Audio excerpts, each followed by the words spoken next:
The afternoon sun stretched across the quiet suburban street, its golden rays shimmering against the black hood of a luxury sedan that had just screeched to a stop. The sound cut through the still air like a warning. A man stepped out, tall, sharp-featured, slick hair perfectly in place, his dark sunglasses reflecting everything and nothing at once.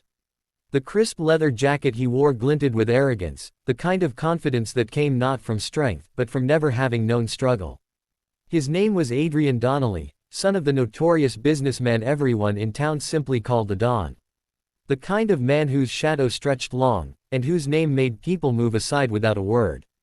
Adrian had inherited not just his father's money, but his disdain for those who had less. Yet that day, on that quiet stretch of Maple Avenue, his world would collide with something he'd never been forced to see before: humility, hunger, and the quiet dignity of those who still tried to hold on to hope.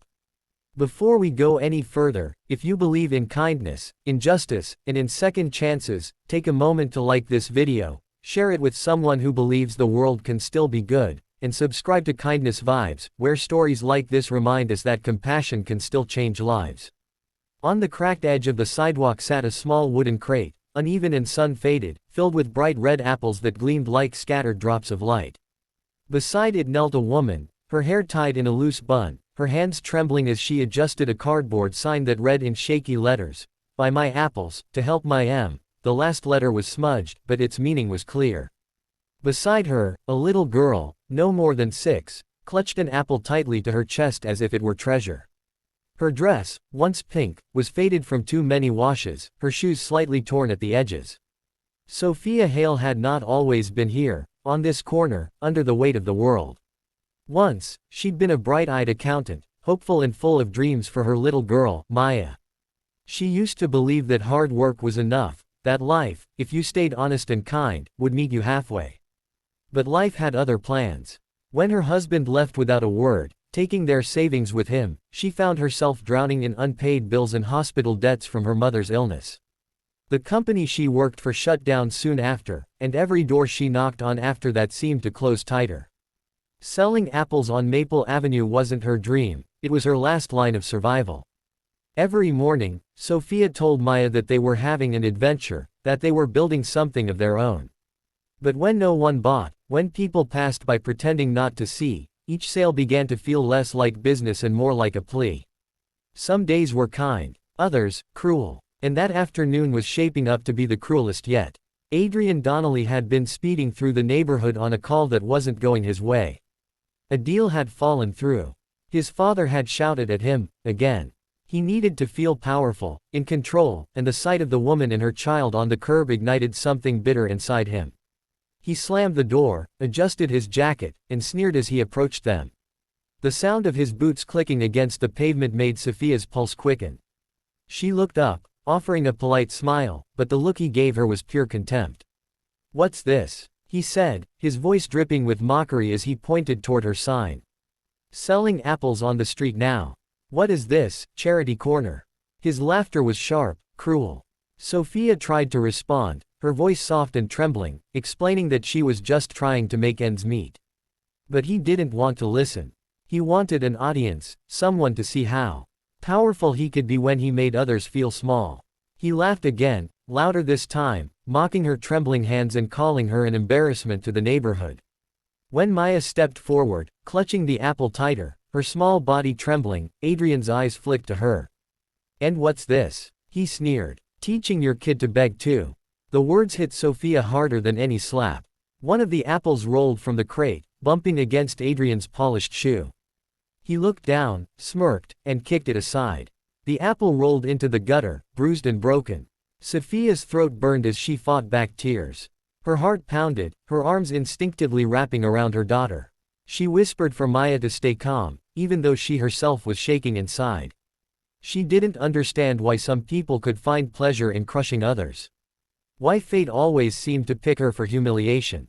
Adrian wasn't done. He leaned closer, his voice low but venomous, hurling words that no one deserved to hear.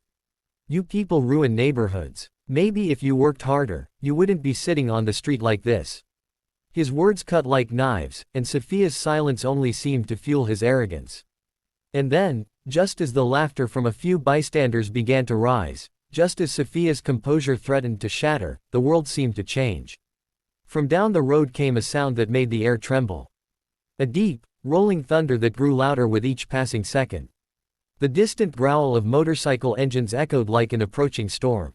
Heads turned. Conversations stopped. Even Adrian's smirk faltered. Out of the sunlight, 5 motorcycles appeared, moving in perfect sync. Their engines hummed low and powerful, the chrome gleaming under the afternoon light. They slowed as they neared the corner, the sound filling the street like a heartbeat.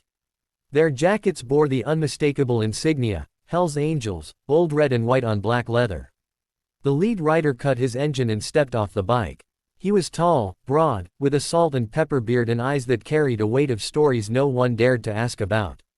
His leather vest bore his name in simple white thread, Reed. The others followed, silent but watchful, forming a quiet wall of presence behind him. Reed looked at the scene before him, the crate of apples, the trembling woman, the child clutching her fruit, and the man standing over them, drunk on power. He didn't speak right away. The only sound was the ticking of engines cooling in the sunlight. Then, slowly, he walked forward, his boots striking the pavement with purpose. Adrian straightened, masking his unease with a smirk. "Something funny to you, old man," he said, but his voice wavered. Reed didn't answer. He crouched beside Sophia, picked up one of the apples that had rolled to the curb, and turned it over in his scarred hand. It was simple, red, imperfect. Then he looked at Adrian, steady, calm, but with a weight that silenced everything around them. "You think that makes you strong?" Reed asked quietly. The words were not loud, but they carried power, the kind that didn't need to shout. Adrian opened his mouth to respond, but no sound came out. Reed reached into his vest, pulled out a folded $100 bill, and placed it gently in the crate. "I'll take the whole box," he said, his voice steady as stone. He turned to Sophia, his expression softening. "And if anyone around here bothers you again, you let us know." The silence that followed was heavy. Then one of the bikers stepped forward, pulling out a handful of cash, 20s, 50s, and dropped them into the crate until the apples were buried beneath bills. Another reached into his jacket, took out a shiny red apple, and handed it to Maya. "Keep selling, sweetheart," he said with a small smile. "You're doing good." Adrian's face had turned pale. His arrogance had evaporated. He stammered something about misunderstanding, but Reed's calm, unwavering stare stopped him cold. He turned and stumbled back to his car, slamming the door and speeding off, his tires screeching against the pavement as he disappeared down the street. Sophia stood frozen, tears glistening in her eyes, unable to speak. Reed gave her a small nod, not as a savior, but as someone who understood pain, who recognized resilience. Then he turned, got back on his bike, and with a roar, the Hell's Angels rolled away, their engines echoing like thunder fading into the horizon. The street was silent again. Sophia exhaled, her hands shaking as she reached for Maya. Her daughter looked up at her, eyes wide and full of light. "Mommy," she whispered, holding her apple close, "they were like angels." Sophia smiled through her tears, her voice trembling. "Yes, sweetheart," she said softly. "Exactly like angels." If this story touched your heart, please like, share, and subscribe to Kindness Vibes, where we believe that even in the darkest corners, kindness still finds a way to shine through. And before you go, comment below, what would you have done if you saw that mother and daughter being threatened? Because sometimes, it takes only one act of courage to remind the world that real strength isn't about power or money, it's about standing up for those who can't stand for themselves.